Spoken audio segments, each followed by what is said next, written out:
All right, Nation. Really appreciate everybody for tuning in. A few things I want to touch on right quick, especially about this front four. Antwaun Barbecue Woods, he signed a deal or what have you, or the contract for $750,000. I will say this: when you think about it, I would love Antwaun Woods just at minimum of maybe 20 snaps. Maybe at the high end, you can say 25, maybe 30. 20 to 25 to maybe 30. As a rotational guy, subbing in and coming in for Poe or sliding in behind McCoy if they flip him to that side as relates to the interior pass rush. I think that when he's healthy, I think he will add that extra additive to this particular team.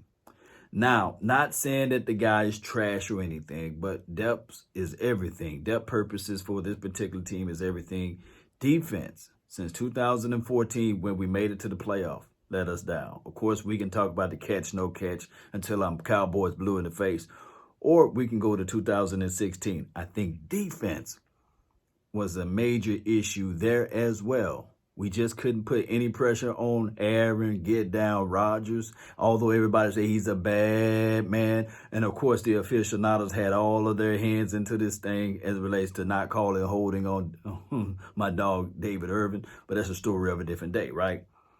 We can go back and forth and talk about the defensive side of the ball in those two occasions.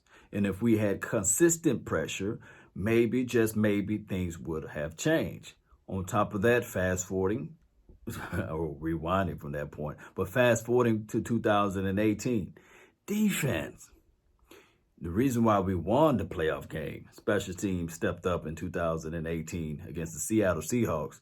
And then, of course, your boy Dak Prescott balled out, and we scored when we got into the money zone, red zone. And the defense were able to stop the bleeding as it relates to the Seattle Seahawks running attack. But they didn't pass the ball that much in that particular game. That was a run-first team, but we was gassed, and we lost a lot as it relates to that front four. We didn't have consistent depth. So when we went over there to play against the LA Rams, they ran all the way through us. Our front four couldn't really create pressure, couldn't maintain or stop the bleeding as it relates to that run. So those are things that we have to take under strong consideration. I think that we got a special piece with Antwaun if he can stay healthy and he can come in as a rotational piece. I'm shooting on the high end 30, but on the low end, I would love for him to get around 20 snaps and just come in as a rotational guy. Now, they did put Tyrone Crawford in on the injury reserve or the PUP, whatever it may be. Normally, that's a 6-week groove, but they only put him on there because I think you can add an extra player in on that particular roster count or what have you. Y'all can correct me if I'm wrong on that, but I think that's how that goes, right? Him and as well as Poe is on there. Now, I would rather see week 1 Poe out there. But if both of those guys are still on the injury side of the situation, we got to wait 6 weeks for them to come back, then that's a crazy situation for us. Because then we would still have to play. We have to play Antwaun Woods. That's a major situation right there. So I think that this team still need to go out and find another person to put in on their front four. Yes, our edge is looking pretty decent.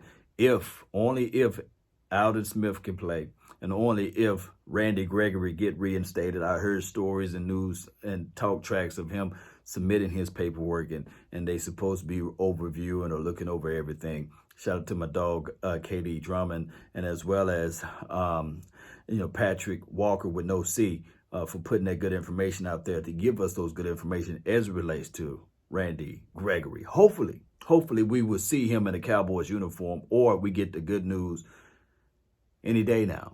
Because if I'm Randy Gregory, I'm reaching out to the front office and saying, hey, teams are getting ready, they're working out, and I need my butt out there so I can pick up the new defensive philosophies in the playbook. So Randy Gregory is a special piece as well. But we still need help on that front four.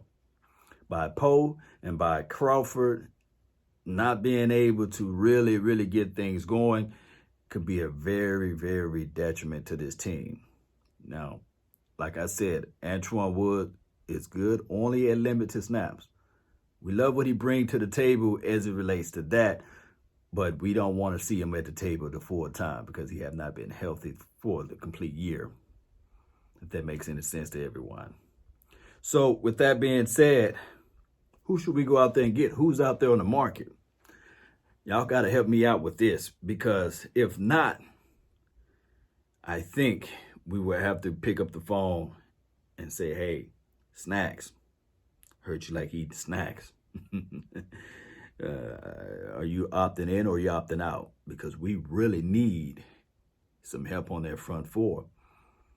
Or unless you're going to look at Tristan Hill, evaluate that, bring back one of these undrafted guys. Maybe they can bring in some extra reps or what have you, get some extra reps. Or you can say to yourself, hey, Gallimore going to be able to anchor this thing in. Gallimore and McCoy. But I look at Gallimore and McCoy more the 3-tech opposed to playing down at that 1. There's so many unknowns. And other news out there, I'm going to say this again. I'm getting a lot of Eagles fans saying, hey, Carson Wentz is not on this top 100s list. Oh, the list is trash. But last year when he was on the list or what have you, whenever he was on the list, this list is good. And Dak Prescott was not voted amongst his own peers. So this list is wonderful. It's because it's telling you the truth about Dak Prescott. I want people to understand validation is only good for parking. I don't care about that top 100s list. And they shouldn't as well. Carson Wentz shouldn't as well, right? It's all about what you can do on Sundays, Mondays, Thursdays, and occasionally some Saturdays. Time out for this and popularity votes. Let's get this thing going, because y'all know we ready for that action, right? Revenge, this is what I'm looking for. So regardless of how you guys look at it, regardless of how you guys feel about it, it's just a list. And a third of the players saying, hey, I don't even know when they was doing the voting. I didn't even get the memo. So it's all pretty much a political propaganda / popularity type of groove as it relates to that top 100. Case in point, my dog Ezekiel Elliott was number 24 on that list. 24, let that sink into your mental, right? The main man, Ezekiel Elliott. But all I can say is, even with that, let's not get falling into the traps of saying that, hey, the only way teams can feel validated unless you have one of those guys that's on the top 1 or top 2 or top 3 or whatever the rankings is. No, it don't work that way. Ezekiel know what he got to do to make everything right. And that's just playing on Sundays and on all those other days I just mentioned before. I think that even with Mike McCarthy and his new defensive setup, just sit back and relax. We got a new coaching philosophy in the mix. Everything else will work its way out. Let's not fall into the traps of trying to be like this and trying to be like that and trying to look for ratings and rankings and things like that. We stick to our philosophy. We stick to our game. Everything else will remain the same as it relates to this team. Core philosophy, continuity. We got to develop this now during the offseason. And I do know that players are opting out for those who's going to play. We just got to stay focused on those who's going to lace them up and put them up. Right now, we understand people got to take real good look at their families and their loved ones. We got people dying out here on the streets and everything like that. Continue to practice your social distance. Continue to practice wearing your mask. Continue doing everything that's necessary to come home to your loved ones, and vice versa. For your loved ones to stay home with you.